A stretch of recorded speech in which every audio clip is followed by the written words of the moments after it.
Hello everybody and welcome. My name is Maciej Dziubiński and I'll keep it short. I didn't prepare as well for the presentation as most as the other presenters, mainly because I wanted to provoke a discussion later on. So if anybody has any questions, just come and ask me what do you mean by whatever you said during the presentation. And also the presentation is mostly based on the blog post that's linked here. A link to the presentation itself, because there's a lot of links, is on the Slack channel of the Warsaw Self-Driving Car meetup. I think that's the name. So the presentation is about training a neural network for driving an autonomous car. F11 doesn't work, but that doesn't matter. It makes no difference. So. Yeah, but the thing is that I'm going to click a lot of links, so it's not really, it doesn't make sense. So, yeah, anyway. So this is my car, this is the one, and I'm using, as hardware, I'm using NVIDIA Jetson TX1, this is the thing here. It's using an Arduino for PWM signal, this is the red one, this red element here, and I'm using the Intel D435i depth camera. That's stupid. This is the thing, the camera. That's the setup, the hardware. Any questions, then ask them later on. This is how the world looks like from the perspective of the car. The wider it is, the further it is. The blacker it is, the closer it is. So in general, what I wanted is to train a neural network to drive wherever, based on this sort of input. So I was actually driving around the pond that's next to my house, and then I wanted to test it out if the neural network is capable of driving the car in interior, in rooms, sort of. Because the idea is that if I've trained it on RGB, then I will have to handle things like lighting and colors and stuff like that. But if I'm using only the depth information, then it sort of should have generalized across all the environments in which I might test it. Let's pause that. And also I should say one thing. I did train a neural network based on the input that I've provided using a gamepad, but the neural network didn't perform as well as when I sort of trained on information on a synthetic instruction where to drive. This image shows it's an ellipse, and I'm calculating the average distance for each point, and depending on which point is the furthest, let's say this one is the furthest, it tells the car to turn slightly right. And based on this type of input, the neural network trained way better. Why? That's a discussion for later on, but there is a good catch. Regarding the cones, if you maneuver it so that you go right 50% of the times and left 50% of the time, the neural network will train to go straight. It's going to hit the cone. It's a very subtle and interesting feature of the machine learning algorithms that are trained for steering. But when you have a deterministic algorithm that's always doing the same thing for the same input, it makes the training way easier. Okay, so here's a movie where I'm using the camera to make a point cloud map around the pond. Those are the point clouds gathered from the camera, and an algorithm called RTAB map sort of glues those point clouds point cloud sort of together so as to make a three-dimensional map.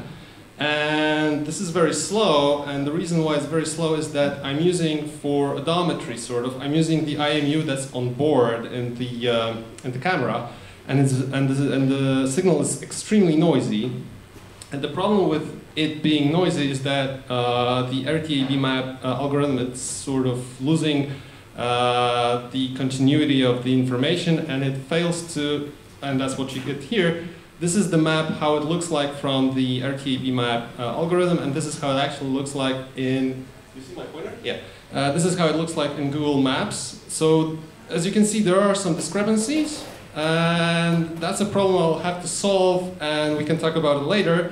And here are videos of the car driving around the pond. This is a neural network trained to, not necessarily to stick to the path, but rather not to hit anything and just go where it can go the furthest. Thankfully, there is no sound, and you cannot hear me panting because I wasn't actually prepared to run after the car.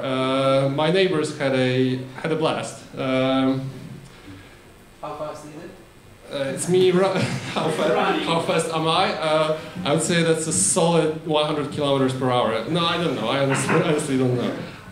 But it's fast enough so that you have to run, not just walk. And this time I was sort of I didn't want to run because I knew that I wouldn't be able to catch up, and I just ran the car on several of the angles. This angle was the safest one, so I really allowed it to go very fast. It's not maybe so fast in this movie, but believe me, I was really stressed out that it's going to hit something. And yeah, and I definitely didn't want to run because it's actually gaining velocity as it goes through the turn, and I wouldn't be able to catch up. And this is the coolest movie of them all, I think, because the neural network that was trained while driving around the pond is actually capable of driving the car in my basement, in my cellar, I think. I had to make 2 hacks to make it work, but it sort of did work, and I'm actually prepared to run the car here, although I'll have to start it up, and I didn't want to waste your time on doing that here during the presentation, but afterwards I can waste your time all you want. This is the architecture of the neural network. It's complex, but the reason why it's complex is that I'm actually trying to predict a step, 1 step forward, 2 steps forward, 3 steps forward, and so on and so on and so on, because then this accounts for the latency from the signal that comes from, or rather the processing unit that comes from the processing unit that goes to the actuators.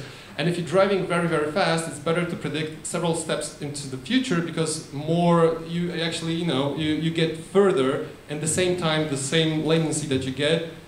And then it's better to predict like 5 steps into the future. And for the cases where I drove very fast, I actually took 8 steps into the future to be able to stick to the turn. Just a neat thing. But it's a very simple architecture. The main reason is that the computational, the GPU on board is small, and it's pretty fast if you really downsample the images, and the algorithm that I showed, the deterministic algorithm, it actually provided inference in 100 milliseconds per frame, which is very, very slow. But the neural network trained on that as an input was able to do inference in 3.5 milliseconds. So it's sort of a trick for, if you have a good algorithm, deterministic algorithm, you can train a neural network that's going to run like 33 times faster just by using the GPU. That's a cool trick, I think. So question 1, because I actually wanted to share my experience in this talk and maybe later on during the pizza time. So the first question was where to start. Donkey car was discussed, so I'm not going to click that. F110 is the competition that Karol and Łukasz and I take part in. There's a build section, and you can get a pretty good PDF describing how to build a car like that. My car is strongly inspired by that, although it's way cheaper. All the components are the cheapest. I'm not using a lighter. I really tried to make it cheap. Karol shared a low price option. It's like Donkey Car, but the kit actually contains all the components, I think, and also the Jetson Nano. So you can choose the option with Jetson Nano included, and it amounts to $300. It's a pretty sweet deal, I think, and there's also instructions how to build the thing and how to train it, so on and so on. Marcin, right? Adam, sorry. Adam shared Autorally, and when I saw Autorally, I thought, damn it, I was supposed to show that. I should be the one showing that. But I'm actually going to show a newer video, and maybe the video itself describes a very interesting algorithm, very similar to the one that you showed, or rather the one that you discussed about the Bayesian optimization of MPC. They are showing a slightly different approach, and there's a link to the paper here. I actually read part of the paper, but I don't fully understand it. The one thing that I think is interesting for you, Adam, in particular, is the 18 pages. No way I'm going to find it right now. Okay, so anyway, there's this very interesting part where they say, they explain their approach where they sort of optimize the hyperparameters of the MPC during the simulation, sort of, you know, something like the guys from AMC. How was it? AMC. I got that right. Sort of like the AMC guys, where you assume that the parameters are not stochastic. There are, you know, tires wear off, and there are some other things that happen, and you want to apply changes as you go. So they have a similar algorithm, not Bayesian based, I think, but it's an online learning, reinforcement learning algorithm. Why not try in a simulator? I tried it in a simulator. I tried Carla. Carla is cool. RSim seems to have more interest. There's way more watchers and stars on GitHub. And Carla, RSim, and LGSVL, they are, the three of them, they have a ROS bridge. So if you want to use ROS for controlling the car in the simulator, that should, in principle, work. There's also a Voyage deep drive, which I think is awesome, and it wasn't mentioned, so maybe I'll show that because there's a leaderboard here. Maybe Play Trailer. The Play Trailer has a very interesting music, but we don't have music here. That's very good. Oh, the internet connection sucks. But maybe to the more relevant part, there's a leaderboard. There's a challenge, you know, associated with the simulator where you have to take a left turn. It's called unprotected left. You know, and there are people on the leaderboard. You can compete. 2 months ago was the best one. I'm not sure if the competition itself took place 2 months ago or something like that, but you can still submit. That's, you know, it's ongoing. The next slide is about hardware. So I didn't use a LiDAR because it's very expensive, but on the other hand, this depth camera doesn't allow for localization and odometry. It doesn't provide you with enough information, or rather the information isn't pure enough, but there's a solution, possibly. The tracking camera T265 might be a solution, and Karol was experimenting with it, and I'm curious to learn what's his take on it. And it's definitely cheaper than LiDAR. And instead of Arduino and the stock ESC that you have in the car, you can try the Weather ESC, which is an open source ESC, which assumes that you have a brushless motor, and it allows you to really, really control the odometry, or rather get odometry signal and, you know, a lot of cool stuff. But it's, you know, you have to have a brushless motor, and also it takes some care, and to set up it takes time. Chassis and computation. So my dream chassis is this one, and you know what I wanted to show you is what I pay attention to. So the thing that I pay attention to most is whether or not the center of gravity is low. That doesn't show how low it is, but it's actually lower than mine. And lower center of gravity means that you can, you know, ride faster. Also, what's interesting in this post is the information about the motor, and also about the servo. So my servo is very slow, and it actually, you know, that's a limiting factor. And also my motor is not brushless, so I cannot use the Weather ESC. So those were the three components that I can recall right now. But there are also other advantages of this chassis. And also the embedded system. For me, I would really like to buy this Xavier, Jetson Xavier. That's probably the best embedded machine right now for now, till March. But you know, it'll probably get cheaper on March. So it costs, you know, 3,000 zlotys. So yeah. So okay, any questions from the audience?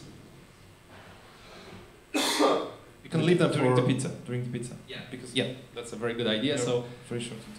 Thank you for your attention, and enjoy the pizza.